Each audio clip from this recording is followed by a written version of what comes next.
तो चलो फ्रेंड्स, आज से हम लोग स्टार्ट करने वाले हैं प्रोसेस कॉस्टिंग।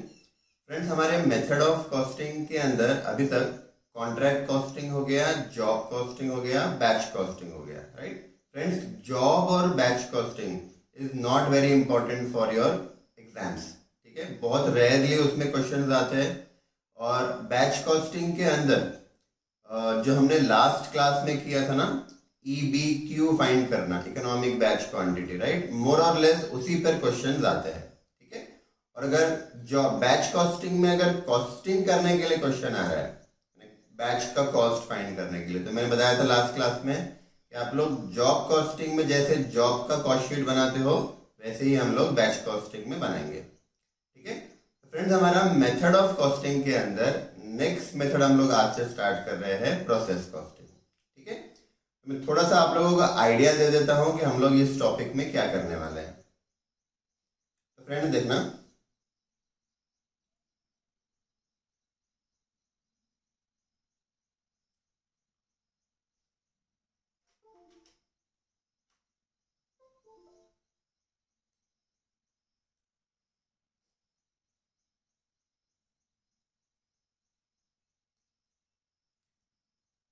तो फ्रेंड्स प्रोसेस कॉस्टिंग, इसमें 3 यूनिट्स है। अब ये समझो कि तीन अलग अलग टॉपिक्स है, राइट। तीनों टॉपिक्स को हमने एक में मर्ज किया हुआ है प्रोसेस कॉस्टिंग के अंदर, ठीक है। अब तीनों एक दूसरे से रिलेटेड है, इसलिए हम उसको एक ही साथ कवर करते हैं, राइट। तो फ्रेंड देखना, प्रोसेस कॉस्टिंग के अंदर एक तो है प्रोसेस कॉस्टिंग इटसेल्फ, राइट। दूसरा है फ्रेंड्स इक्विवेलेंट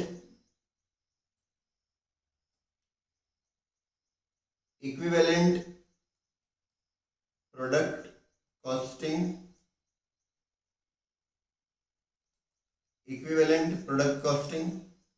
और फ्रेंड्स थर्ड है जॉइंट एंड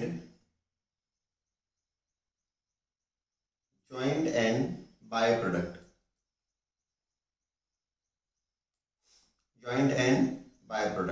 राइट। तो फ्रेंड्स, हम लोग इस टॉपिक के अंदर ये 3 यूनिट्स कवर करेंगे, राइट। तो फ्रेंड्स, तीनों का क्या डिफरेंस है, तीनों में क्या क्या डिफरेंस है, राइट। तो फ्रेंड्स समझना, हम लोग प्रोसेस कॉस्टिंग कब यूज करते हैं, इक्विवेलेंट प्रोडक्ट कॉस्टिंग कब यूज करते हैं, और जॉइंट प्रोडक्ट बाय प्रोडक्ट कब यूज करते हैं, ठीक है। तो पहले ये समझो फ्रेंड्स, प्रोसेस कॉस्टिंग हम लोग तब यूज करते हैं when there is only one output, right, when there is only one output and it is complete, right। तो फ्रेंड्स मान लो कि कंपनी एक ही प्रोडक्ट बना रही है और वो प्रोडक्ट ईयर एंड पे, या हमारा जो पीरियड एंड पे वो पूरा कंप्लीट हो गया, राइट। अब पूरा कंप्लीट हो गया से मेरा मीनिंग ये है कि वो इनकम्प्लीट नहीं है, राइट। फ्रेंड जनरली क्या होता है, आप देखो, मान लो कि हम लोग जनवरी मंथ का कॉस्टिंग कर रहे हैं, राइट। तो फ्रेंड जनवरी मंथ में प्रोडक्शन स्टार्ट हुआ होगा और जनवरी एंड में हमको कॉस्टिंग करना है, राइट। अब जनवरी एंड आ गया, 31 जनवरी आ गया। तो फ्रेंड्स ऐसा हो सकता है कि कुछ प्रोडक्ट कंप्लीट नहीं हुआ हो, राइट। अब जो प्रोडक्ट कंप्लीट नहीं हुआ है फ्रेंड्स, उसको हम लोग बोलते हैं वर्क इन प्रोग्रेस या वर्क इन प्रोसेस भी बोलते हैं, ठीक है। तो जो कंप्लीट नहीं हुआ मतलब इनकम्प्लीट रह गया, राइट।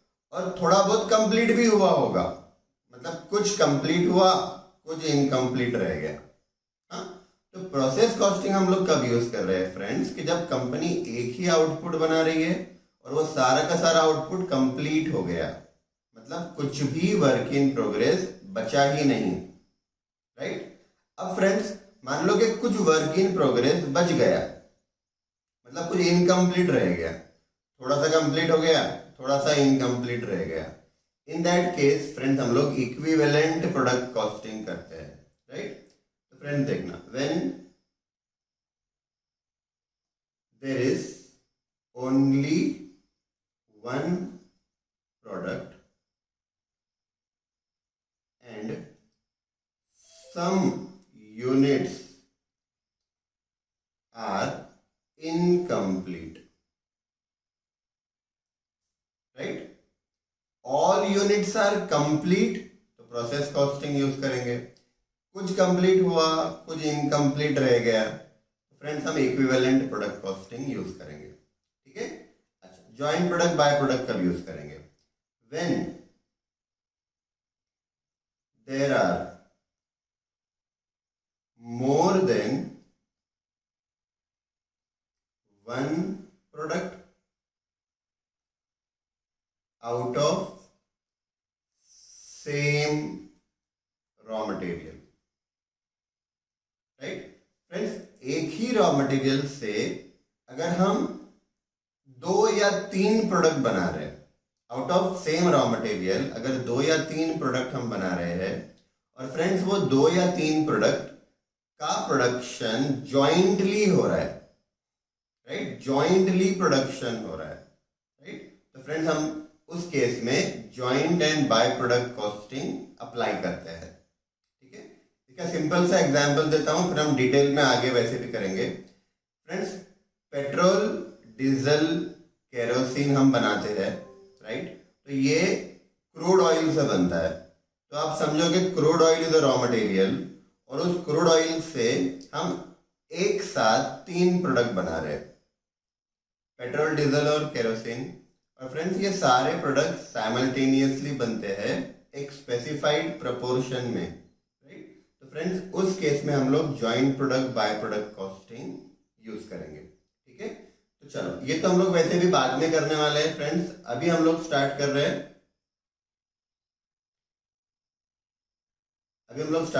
फ्रेंड्स प्रोसेस कॉस्टिंग, ठीक है। तो चलो मैं थोड़ा सा आप लोगों का आइडिया दे देता हूँ प्रोसेस कॉस्टिंग में हम क्या करने वाले हैं, और फिर हम लोग एक्चुअल टॉपिक स्टार्ट करेंगे। तो फ्रेंड्स देखो, प्रोसेस कॉस्टिंग, राइट। तो फ्रेंड्स स्टार्ट करने के पहले आप लोग समझो प्रोसेस यानी क्या, व्हाट इज प्रोसेस, ठीक है। फ्रेंड्स प्रोसेस कहा जाता है, मैन्युफैक्चरिंग जब स्टार्ट होती है तो जनरली क्या होता है, रॉ मटेरियल आया फैक्ट्री के अंदर, और फ्रेंड्स हमने वो रॉ मटेरियल को एक डिपार्टमेंट में इशू किया, पहले डिपार्टमेंट में इशू किया, राइट। वहां पे फ्रेंड्स उस रॉ मटेरियल पे कुछ काम होगा, राइट, कुछ केमिकल्स मिक्स किए जाएंगे, हाँ, कुछ उसमें से कटिंग की जाएगी, कुछ उसको शेप दिया जाएगा, ठीक है। और जो काम उस रॉ मटेरियल पे हो रहा है फ्रेंड्स, उसको हम प्रोसेस बोलते हैं, प्रोसेस करना बोलते हैं, ठीक है। अब फ्रेंड्स क्या होगा, वो प्रोसेस होने के बाद वो रॉ मटेरियल जाएगा दूसरे डिपार्टमेंट में, जहां पर उस पर वापस से प्रोसेस होगा, कुछ अलग टाइप का प्रोसेस होगा, ठीक है। फिर वो रॉ मटेरियल प्रोसेस होने के बाद दूसरे प्रोसेस से निकलकर तीसरे प्रोसेस में जाएगा, वहां पे कुछ प्रोसेस होगा, और फिर जब फ्रेंड्स वो रॉ मटेरियल वहां से निकलेगा तो वो फिनिश गुड बन के निकलेगा, ठीक है। तो फ्रेंड मैं आपको एक सिंपल सा एग्जांपल देता हूं। मान लो कि एक फर्नीचर बनाने वाली कंपनी है, वो वुडन चेयर्स बनाती है, ठीक है। तो फ्रेंड्स अगर प्रोसेस कॉस्टिंग के थ्रू अगर बन रहा है, प्रोसेस के थ्रू अगर बन रहा है, तो फ्रेंड्स कैसे बनेगा, मान लो कि 3 डिपार्टमेंट है वहां पे, और हर डिपार्टमेंट में अलग अलग काम हो रहा है।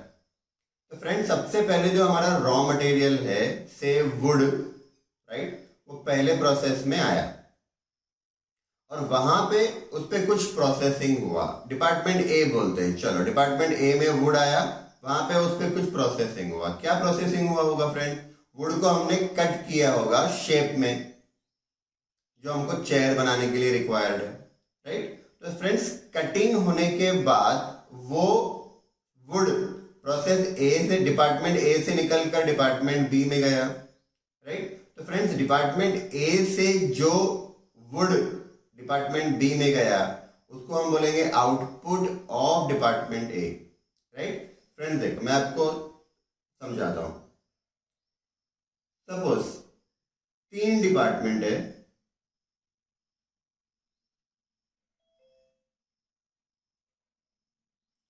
Department A, department B and department C, right. समझो फ्रेंड्स, डिपार्टमेंट ए में वुड, राइट, वुड जो कि हमारा रॉ मटेरियल है, ठीक है फ्रेंड्स। वुड आया से 1000 kg, 1000 kg वुड आया, राइट। अब ये जो वुड आ रहा है तो फ्रेंड्स प्रोसेस ए के लिए, डिपार्टमेंट ए के लिए इसको हम इनपुट बोल सकते हैं। रॉ मटेरियल आ रहा है मतलब डिपार्टमेंट ए का इनपुट हो गया। अब फ्रेंड्स यहां पे इस पे प्रोसेसिंग हुआ, यानी कटिंग हुआ है मान लो, राइट। अब कट किए हुए वुड प्रोसेस ए के लिए आउटपुट रहेंगे। It's an output of process A, department A बोलो या प्रोसेस ए बोलो, ठीक है। अब फ्रेंड्स होता क्या है, जब प्रोसेसिंग होती है ना तो ड्यूरिंग द प्रोसेसिंग कुछ लॉस होता है। अब सोचो ना, बड़ा शीट है हमारे पास वुड का 1000 kg का, राइट। उसको हम जब कट करेंगे तो उसमें से कुछ लॉस हो जाएगा, कुछ शायद गलत कट हो जाएगा तो वो यूज में नहीं आएगा, है ना। तो मैं अज्यूम कर रहा हूं कि 900 kg वुड, कट किया हुआ वुड हमारे हाथ में आया, right friends. This can be called as output of process ए।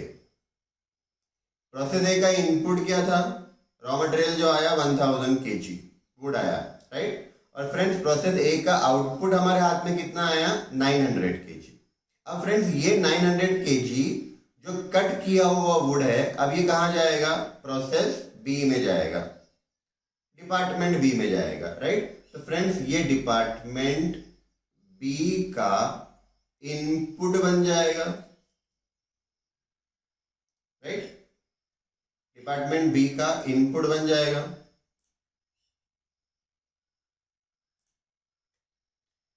अब 900 kg कट किया हुआ वुड डिपार्टमेंट बी में आया। अब वहां पे उस पे और प्रोसेसिंग हो रहा है। अब क्या प्रोसेसिंग हो रहा है फ्रेंड, वो वुड को हम फेविकॉल से, नेल से स्टिच करके, राइट, उसको चेयर का शेप दे रहे, यानी अब हमारी चेयर रेडी हो रही है डिपार्टमेंट बी में। फ्रेंड्स यहां पर भी जब प्रोसेसिंग होगा तो कुछ लॉस होगा, राइट।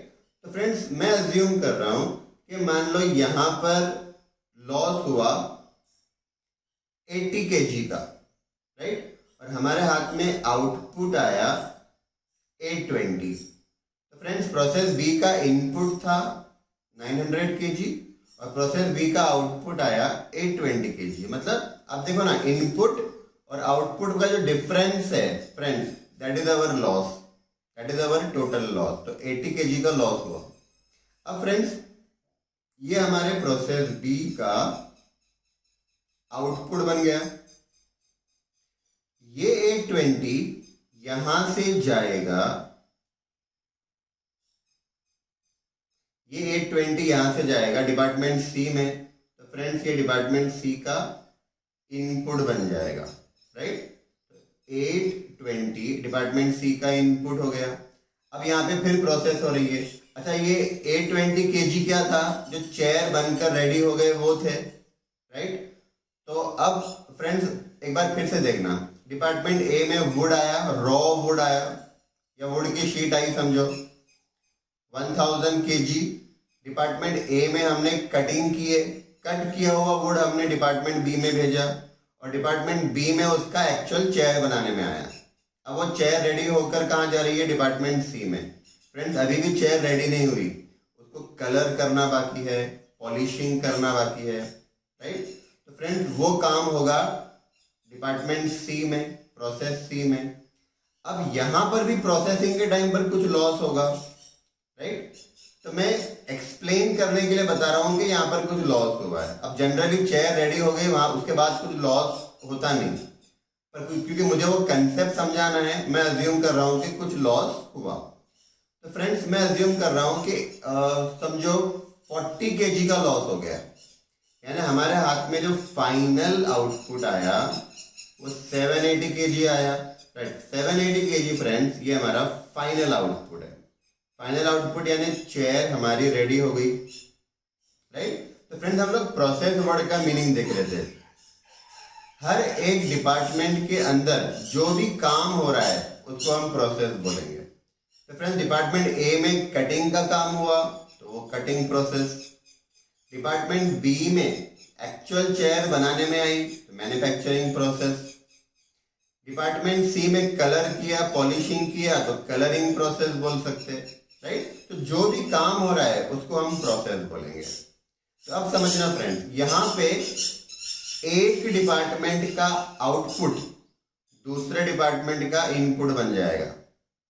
जैसे ए का आउटपुट आया था 900 kg का, राइट फ्रेंड, ये इनपुट बन गया बी का। बी का आउटपुट 820 आया था, वो सी का इनपुट बन गया। मतलब एक का आउटपुट दूसरे प्रोसेस का इनपुट बन जाएगा, ठीक है। अब फ्रेंड समझना, अगर यहां पर देखेंगे, अगर यहां पर देखो प्रोसेस ए की बात कर रहा हूं, तो फ्रेंड्स हमारा टोटल लॉस कितना हुआ देखो। तो टोटल लॉस 1000 kg आया था ना इनपुट, लेकिन आउटपुट कितना निकला 900। इसका मतलब फ्रेंड्स 100 kg का लॉस हो गया प्रोसेस ए में, राइट। फ्रेंड्स प्रोसेस बी में कितना लॉस हुआ, इनपुट आया था 900, आउटपुट हाथ में आया 820, राइट। इसका मतलब फ्रेंड्स 80 kg का टोटल लॉस हो गया, राइट। उसके बाद फ्रेंड्स प्रोसेस सी में 40 kg का लॉस हो गया, ठीक है फ्रेंड्स। अब जो टोटल लॉस होता है ना, इसको हम दो पार्ट्स में डिवाइड करते हैं, normal loss and abnormal loss. अभी तक हमने बहुत बार ये क्लास में किया हुआ है, मटेरियल टॉपिक में किया था, लेबर में किया था, है ना। लेबर में हमने normal idle time, abnormal idle time देखा था, राइट। प्रोसेस बी में जो टोटल लॉस हुआ, इसको भी हम दो पार्ट्स में डिवाइड कर सकते हैं, normal loss and abnormal loss, and this can also be classified into normal and abnormal loss, right। तो फ्रेंड्स अब समझना, नॉर्मल लॉस किसको बोलेंगे, एबनॉर्मल लॉस किसको बोलेंगे, राइट। तो फ्रेंड ध्यान से सुनो, नॉर्मल लॉस उस लॉस को कहा जाता है कि जो इनहेरेंट है, राइट। इसका मतलब वो होने ही वाला है। नॉर्मल लॉस वो लॉस है कि जो होने ही वाला है, राइट। इट इज अनअवॉइडेबल, आप अवॉइड नहीं कर पाओगे, इनएविटेबल, रोक नहीं सकोगे, ठीक है। तो नॉर्मल लॉस होने ही वाला है, हाँ। इसको आप ऐसा समझो कि जो नॉर्मल लॉस है ना, वो लॉर्ड ने क्रिएट किया हुआ है, गॉड का दिया हुआ है ना, भगवान का दिया हुआ लॉस है, ठीक है। और जो एबनॉर्मल लॉस है फ्रेंड, वो इंसान का किया हुआ है, ठीक है। तो नॉर्मल लॉस को आप अवॉइड नहीं कर पाओगे, आप उसको कंट्रोल नहीं कर पाओगे, आप उसको रोक नहीं पाओगे, राइट। वो आएगा ही, ठीक है। तो फ्रेंड्स इसका मैं एग्जांपल देता हूं कि नॉर्मल लॉस का एग्जांपल क्या हो गया। फ्रेंड्स इवोपरेशन होता है, आपने स्कूल में पढ़ा होगा साइंस में, है ना। इवोपरेशन में क्या होता है, अगर लिक्विड हमारे पास है तो हीट के वजह से वो वेपर बन जाता है, भाप बन जाता है ना। तो से फॉर एग्जांपल कि हमारे पास 100 लीटर ऑयल था, रॉ मटेरियल, और हीट के वजह से उसमें से 5 लीटर का वेपर बन गया, तो हमारे हाथ में आउटपुट कितना आया फ्रेंड्स, 95 लीटर। तो वो 5 लीटर जो वेपर बन गया, it's a normal loss, evaporation को आप कंट्रोल नहीं कर सकते, राइट। दूसरा एग्जांपल देता हूँ फ्रेंड्स, कपड़ा होता है, राइट, क्लॉथ या लकड़ी होती है, राइट फ्रेंड्स, वो श्रिंक होती है, सिकुड़ती है ना। वेदर चेंज होने से क्या होता है, वो सिकुड़ती है, उसको श्रिंक करना, श्रिंक होना बोलते हैं, shrinkage, right friends. Shrinkage is also a normal loss, इसको हम कंट्रोल नहीं कर सकते, ठीक है। अच्छा, एबनॉर्मल लॉस क्या है फ्रेंड्स? तो एबनॉर्मल लॉस अवॉइडेबल लॉस है। मैंने क्या बोला? नॉर्मल लॉस अनअवॉइडेबल, तो abnormal loss is avoidable. Avoidable यानी क्या? हम उसको अवॉइड कर सकते हैं, वो मैनेजमेंट की गलती से या एम्प्लॉयज की गलती के वजह से होता है, ठीक है फ्रेंड्स। उसको कंट्रोल भी कर सकते हैं, एबनॉर्मल को आप अवॉइड भी कर सकते हो, कंट्रोल भी कर सकते हो, ठीक है। तो फ्रेंड्स समझना, जो नॉर्मल लॉस होता है ना, normal loss is unavoidable, avoid नहीं कर सकते, राइट। इनएविटेबल,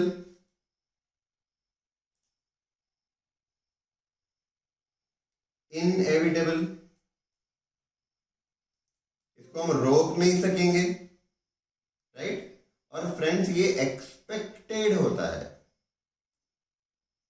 एक्सपेक्टेड यानी आपको पता रहेगा कि ये होने वाला है।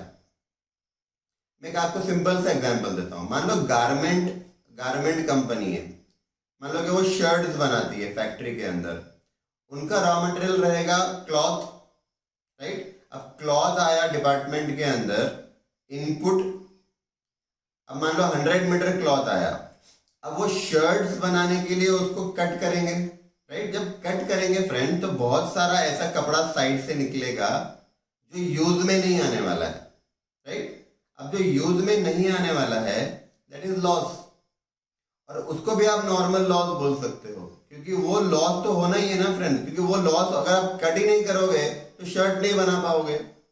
प्रोडक्ट बनाने के लिए वो लॉस आपको बेयर करना जरूरी है, ठीक है। तो फ्रेंड्स ये लॉस होने वाला है, ये आपको पहले से पता रहेगा, एक्सपेक्टेड है, ठीक है फ्रेंड। दूसरा एग्जांपल देता हूं, मान लो कोकोनट ऑयल बनाने वाली कंपनी है, तो उनके लिए रॉ मटेरियल कोकोनट है, राइट। अब उन्होंने कोकोनट लाया, कोकोनट के अंदर से मेन जो उसका पल्प होता है, खोपरा, वो खोपरा निकाला। अब जब कोकोनट आया था फ्रेंड्स, तो वो से फॉर एग्जांपल 1 कोकोनट 1 kg का आया था। अब 1 kg coconut is a raw material, उसके अंदर से आपने जो पल्प निकाला, खोपरा, वो कितना आया होगा? हार्डली 200 ग्राम आया होगा, यानी आपका 800 ग्राम का लॉस हुआ। अगेन ये भी नॉर्मल लॉस है, राइट, क्योंकि जो आपने उसके बाहर का जो वो वेस्ट था, वो तो आपके काम में नहीं आने वाला है ना ऑयल बनाने के लिए, तो वो आपको फेंकना ही पड़ेगा फ्रेंड्स, राइट। वो यूज में नहीं आने वाला है, तो वो 800 ग्राम का आपका नॉर्मल लॉस है, और ये नॉर्मल लॉस होगा, ये एक्सपेक्टेड था। ऐसा नहीं है कि हर बार 800 ग्राम खोपरा निकल रहा है, इस बार 200 ग्राम ही खोपरा निकला, ऐसा नहीं है ना। आपको पता होगा कि 1 किलो कोकोनट के अंदर 20% ही जो आउटपुट निकलने वाला है, 80% नॉर्मल लॉस होने वाला है, ये हमको पहले से पता होता है। तो फ्रेंड्स कभी भी याद रखना, normal loss is always expected, हमको पता है कि ये लॉस होने वाला है और कितना होगा ये भी पता होता है, ठीक है। On the other hand, abnormal loss are avoidable, इसको हम अवॉइड कर सकते हैं, और फ्रेंड्स ये अनएक्सपेक्टेड होता है, ये अनएक्सपेक्टेड होता है, राइट। मैं आपको दोनों के एग्जाम्पल बताता हूं। फ्रेंड्स इसका एग्जाम्पल इवोपरेशन, लिक्विड का वेपर बन जाना, श्रिंकेज,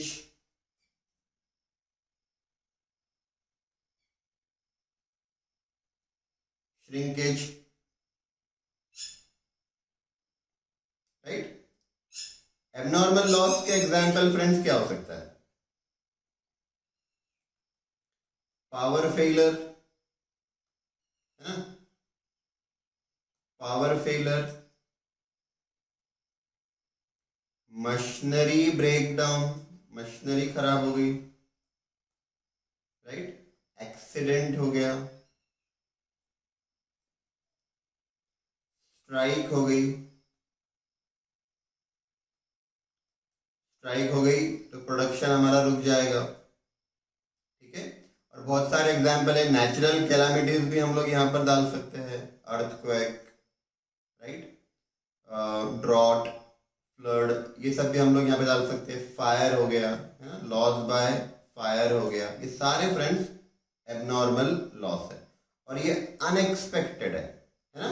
आग लगने वाली है, ये आपको पहले से पता नहीं होगा, राइट, ये अनएक्सपेक्टेड है, राइट। तो कम ऑन, अब फ्रेंड्स हम लोग ये समझ रहे थे कि जो टोटल लॉस है, टोटल लॉस कैसे लाया हमने, इनपुट माइनस आउटपुट, राइट। अब टोटल लॉस को दो पार्ट्स में डिवाइड कर दिया, normal loss and abnormal loss, right. अब देखना फ्रेंड्स, ये एग्जांपल के अंदर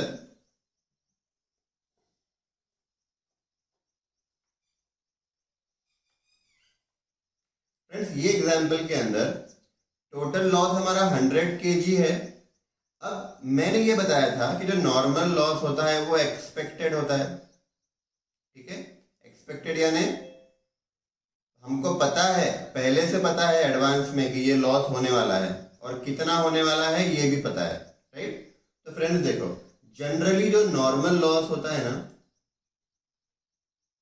क्योंकि ये हमको एडवांस में पता होता है कितना होने वाला है, राइट, तो जनरली ये परसेंटेज फॉर्म में होता है, ठीक है, और ये परसेंटेज ऑफ इनपुट होता है।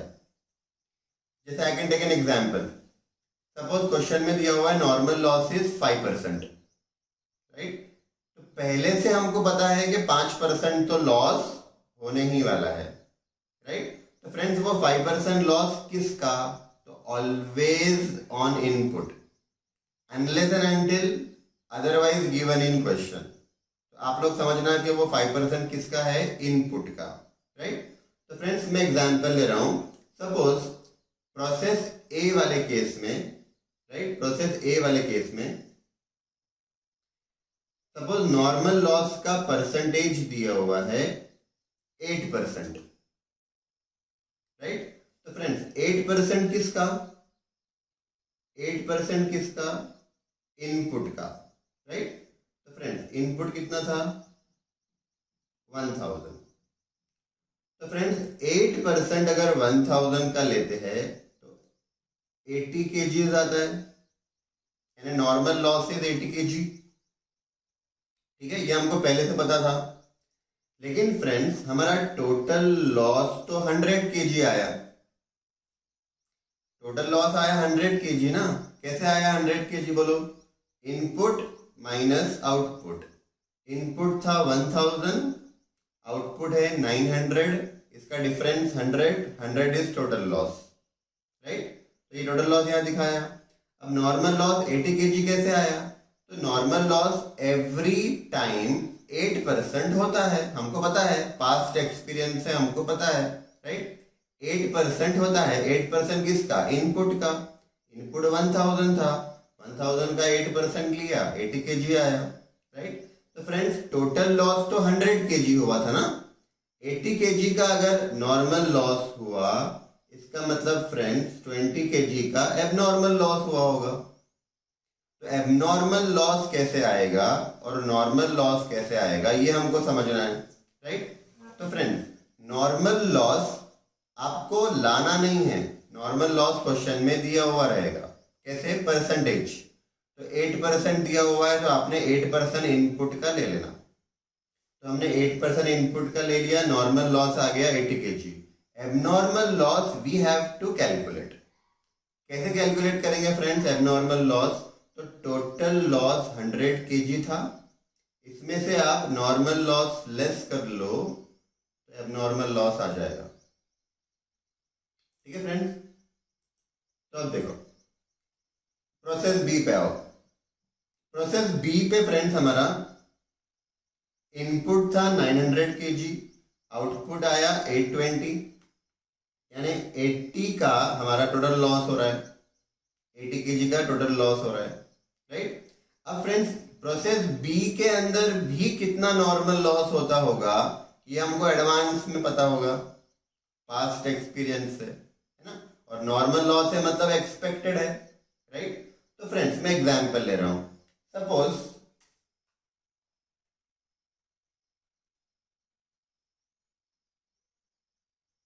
सपोज 5% लेते हैं, हाँ। तो मान लो कि नॉर्मल लॉस का परसेंटेज है 5%, राइट। तो फ्रेंड्स 5% किसका?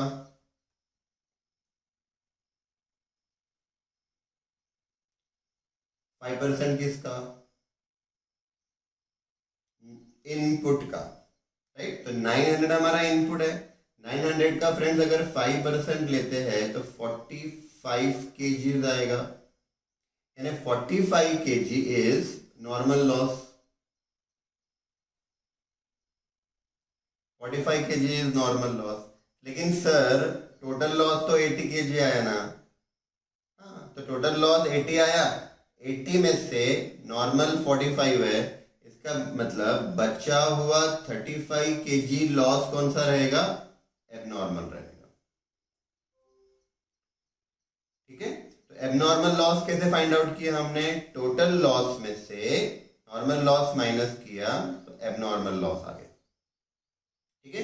अच्छा, फिर प्रोसेस सी में आओ। फ्रेंड्स प्रोसेस सी में टोटल लॉस हमारा हुआ था 40 kg का, राइट।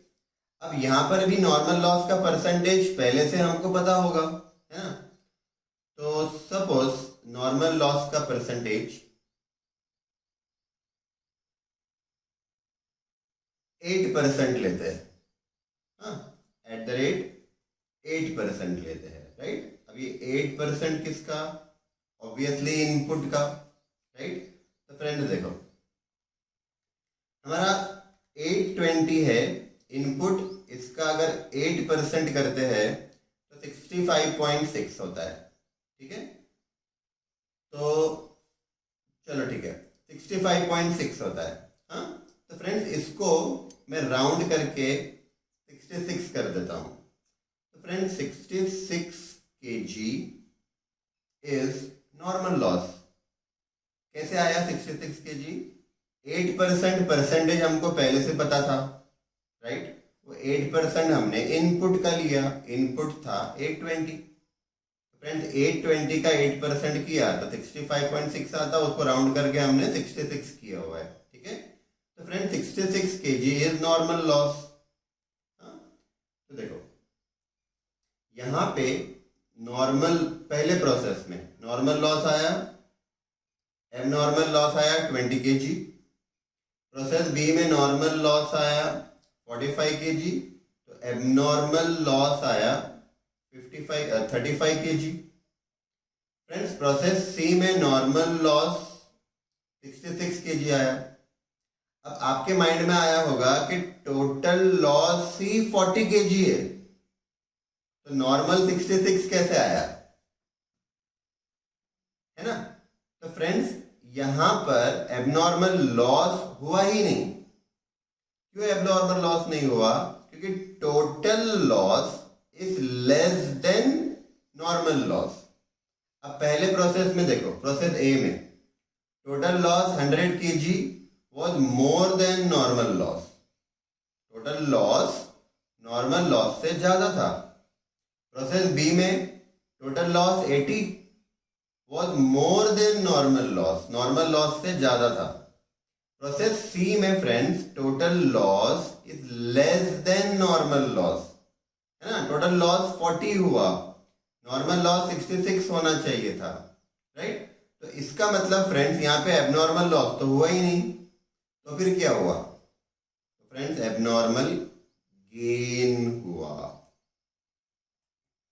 राइट। अब ये एबनॉर्मल गेन क्या है? एबनॉर्मल गेन फ्रेंड्स उस गेन को कहा जाता है कि जब हमारी नॉर्मल लॉस जितनी होनी चाहिए थी उससे कम हुई। फ्रेंड्स मेरा पॉइंट समझो, नॉर्मल लॉस जितना होना चाहिए था उससे कम हुआ, यानी whenever normal loss reduces there is abnormal gain। तो आप समझो हमारे हिसाब से 66 केजी का नॉर्मल लॉस होना चाहिए था, है ना, होना चाहिए था। आई एम सेइंग हुआ नहीं, होना चाहिए था। क्यों होना चाहिए था? क्योंकि हर साल एवरी टाइम 8% होता है, 8% ऑफ इनपुट, 66 होना चाहिए था। लेकिन फ्रेंड्स इस पीरियड में 40 केजी का टोटल लॉस हुआ। इसका मतलब नॉर्मल लॉस आपका 66 हुआ ही नहीं, आपका नॉर्मल लॉस 40 केजीज हुआ। क्योंकि total loss is the actual loss, total loss is the actual loss. Why actual loss? क्योंकि फ्रेंड्स 820 इनपुट आया था, 780 आउटपुट आया, तो ये जो डिफरेंस है 40 केजी का टोटल लॉस है। This is my actual loss, right. 66 क्या है? 66 नॉर्मल लॉस होना चाहिए था, पर इस पीरियड में हमारी नॉर्मल लॉस कम हो गई। और कितनी हो गई नॉर्मल लॉस? 40 केजी हो गई। तो हमारा नॉर्मल लॉस कितने से कम हुआ फ्रेंड्स? 26 से कम हो गया, राइट। 66 माइनस 40 करेंगे तो हमारा जो नॉर्मल लॉस है फ्रेंड्स वो 26 केजी से कम हो गया, राइट। तो friends this is called as abnormal gain, ठीक है। तो फ्रेंड्स अब समझना, अगर टोटल लॉस ज्यादा है नॉर्मल लॉस से तो एबनॉर्मल लॉस होगा, टोटल लॉस कम है नॉर्मल लॉस ज्यादा है तो एबनॉर्मल गेन होगा, राइट। और एबनॉर्मल गेन हुआ ना तो आप समझ जाना कि नॉर्मल लॉस हमारा कम हो गया है। नॉर्मल लॉस जब भी कम हो जाएगा ना वहां पे एबनॉर्मल गेन आएगा, ठीक है। तो फ्रेंड्स आपके माइंड में आ रहा होगा कि एबनॉर्मल लॉस तो समझ में आया कि फायर हो गया उसके वजह से लॉस हुआ, मशीन खराब हो गई, एक्सीडेंट हो गया, कोई नेचुरल कैलामिटी हो गई, तो एबनॉर्मल लॉस समझ में आता कि क्या रीजन से हुआ। पर एबनॉर्मल गेन होने का रीजन कैसा? और एबनॉर्मल गेन मैंने बताया कब होता है? जब नॉर्मल लॉस कम होता है। तो नॉर्मल लॉस तो होने ही वाला है, मैंने बताया था स्टार्टिंग में, आप उसको अवॉइड नहीं कर सकते। तो नॉर्मल लॉस कम कैसे हुआ, राइट। तो फ्रेंड्स बहुत रेयर केस में ऐसा होता है, लेकिन होता है। देखो नॉर्मल लॉस कम होने का मैं आपको रीजन बताता हूँ। नॉर्मल लॉस कम हुआ मतलब एबनॉर्मल गेन समझ लेना, ठीक है। देखो यहां पे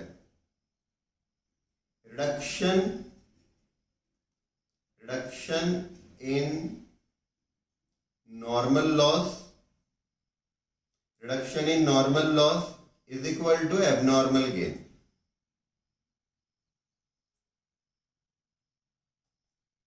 is equal to abnormal gain, ठीक है। तो मैं आपको इसका रीजन बताता हूं कि एबनॉर्मल गेन कब होता है, नॉर्मल लॉस कब रिड्यूस होता है। तो फ्रेंड बहुत बार ऐसे होता है कि इनिशियली वर्कर्स इनएफिशिएंट होते हैं, ट्रेनिंग पीरियड में होते हैं, है ना, तो उनका लॉस थोड़ा सा ज्यादा होता है। लेकिन जैसे वो लर्न करते हैं, right, over the period of time वो एफिशिएंट बन जाते हैं। और एफिशिएंसी आने से उनका जो लॉस हो रहा होता है, नॉर्मल लॉस हो रहा होता है, वो लॉस थोड़ा सा कम हो जाता है, राइट। तो वर्कर की एफिशिएंसी बढ़ने से नॉर्मल लॉस कम हो जाता है, और नॉर्मल लॉस कम हुआ यानी एबनॉर्मल गेन हुआ, राइट। फ्रेंड दूसरा रीजन ये हो सकता है कि हम लोग अभी तक रॉ मटेरियल थोड़ा सा सबस्टैंडर्ड क्वालिटी का खरीद रहे होते हैं, और शायद हमने इस पीरियड में रॉ मटेरियल बेटर क्वालिटी का परचेस किया है। तो रॉ मटेरियल अगर अच्छी क्वालिटी का परचेस करेंगे तो भी जो लॉस हो रहा था वो लॉस कम हो जाएगा, ठीक है। तो फ्रेंड्स आई एम श्योर आपको ये अच्छे समझ में आ रहा होगा। अब हम लोग आगे बढ़ते हैं, देखना टॉपिक स्टार्ट कर रहे हैं हम लोग। मैंने आपको पूरा आइडिया दे दिया, नॉर्मल लॉस क्या है, एबनॉर्मल लॉस क्या है, एबनॉर्मल गेन क्या है। अकाउंटिंग ट्रीटमेंट कैसे करना है वो हम लोग आगे देखेंगे, अभी आप सिर्फ कंसेप्ट समझ लो। तो फ्रेंड्स देखना, process costing is one of the methods of costing which is used in those industries where the production is in continuous process, right? Production continuously चल रहा है, रॉ मटेरियल आया, प्रोसेसिंग हुआ, आउटपुट निकल गया, फिर रॉ मटेरियल आया, processing हुआ, आउटपुट निकला, राइट।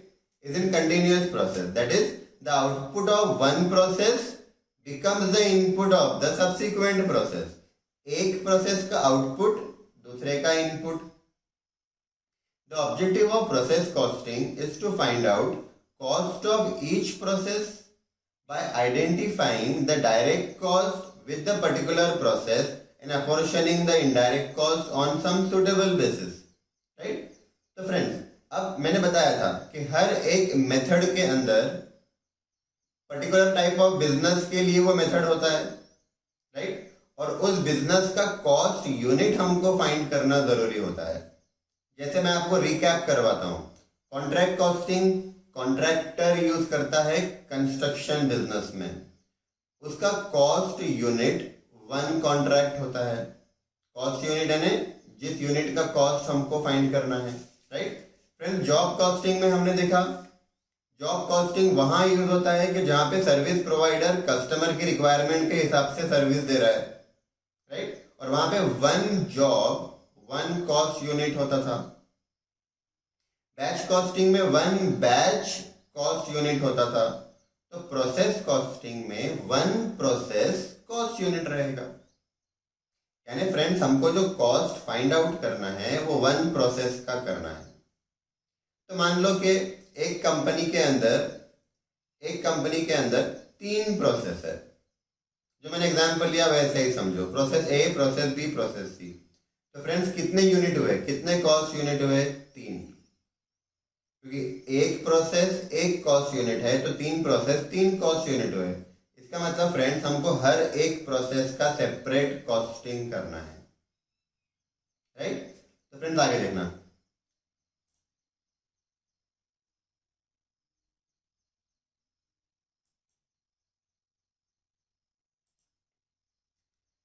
तो फ्रेंड्स, आगे देखो. In this process, all the units coming out as finished product are uniform with each other in all respect. The individual units lose their identity, right? अब friends, process खत्म होने पर जो output हमारे हाथ में आ रहा है वो आउटपुट के जो यूनिट्स है वो सारे के सारे सिमिलर यूनिट्स रहेंगे, सेम टाइप के यूनिट्स रहेंगे. तो ऑब्वियसली सेम टाइप के रहेंगे ना. ठीक है, चल. Process costing is applicable where standardised goods are produced, right?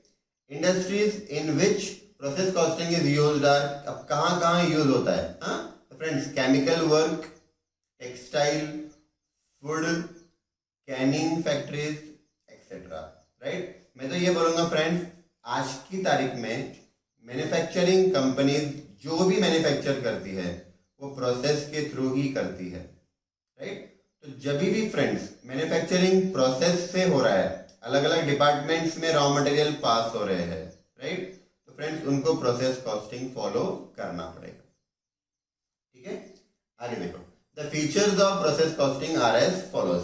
The production is in continuous flow and is uniform. ये हमने ऊपर पढ़ा है. All units coming out as finished products are uniform with each other in all respect. ये भी हमने देखा.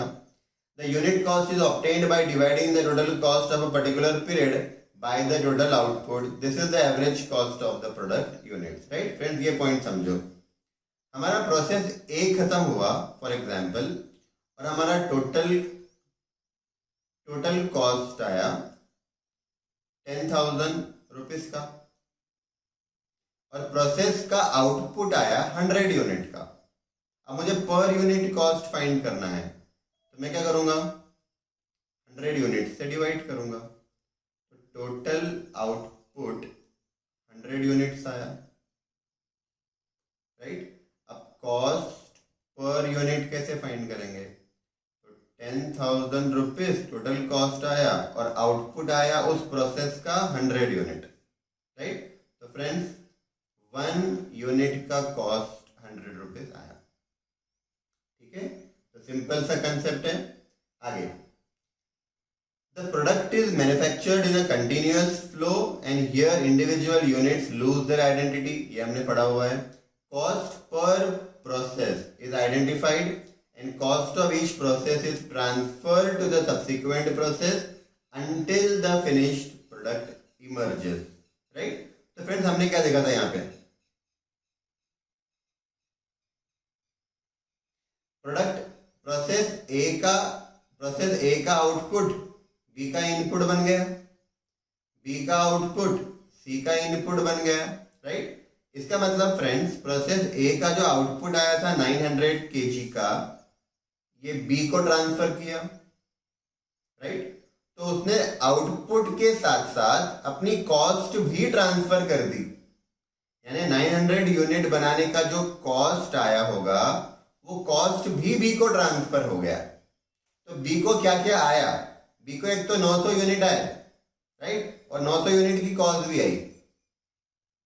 अब बी का आउटपुट कितना आया 820, तो ये उसने सी को ट्रांसफर कर दिया होगा, तो उसने सी को 820 यूनिट तो ट्रांसफर किया, साथ में वो 820 यूनिट बनाने का कॉस्ट भी ट्रांसफर कर दिया, राइट। तो मान लो प्रोसेस सी को 820 यूनिट भी आया और उसका कॉस्ट भी आया, ठीक है। तो फ्रेंड्स ये हमारा point number 4, cost per process is ascertained and cost of each process is transferred to the subsequent process. Last point, sometimes each process may be treated as a profit center, and so while transferring the cost from one process to another, a percentage of profit is added in the cost of that process. This is known as inter-process profit and needs to be accounted for in the process cost account, right। अब friend समझो, हमारे example में process A का output आया 900 kg, right, output आया 900 kg, और इसकी cost, मैं सिंपल सा एग्जाम्पल दे रहा हूं एक्सप्लेन करने के लिए, कि मान लो 9,000 रुपीज इसका टोटल कॉस्ट आया। अब जनरली क्या होगा, ये ट्रांसफर हो जाएगा प्रोसेस बी को, राइट। अब बी का आउटपुट और उसका कॉस्ट सी को ट्रांसफर हो जाएगा एंड सो ऑन। अब फ्रेंड्स सोचना, कभी कभी ऐसे भी होता है कि ये हमारा प्रोसेस ए है, प्रोसेस ए क्या करेगा, अपने कॉस्ट में प्रॉफिट ऐड करेगा, सपोज 1000 का प्रॉफिट ऐड किया, और 10,000 रुपीज वो ट्रांसफर करेगा किसको, प्रोसेस बी को।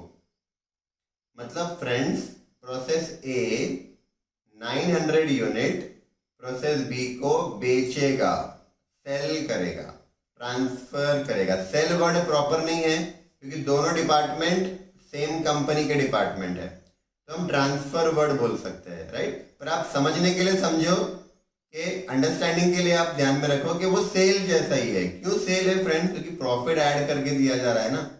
तो ए का कॉस्ट आया था 9,000 पर उसने ट्रांसफर किया कितने पे, 10,000 पे, मतलब ए ने अपने ट्रांसफर पे 1000 का प्रॉफिट कमाया, राइट। ये प्रॉफिट को फ्रेंड्स कहा जाता है inter process profit, inter process profit, यानी आपस का, दो प्रोसेस के आपस का प्रॉफिट, ठीक है फ्रेंड्स। तो चल, तो ये हमने लास्ट पॉइंट देखा, आगे बढ़ते हैं। Important terms used under process costing are, ठीक है। तो फ्रेंड्स ध्यान से देखना,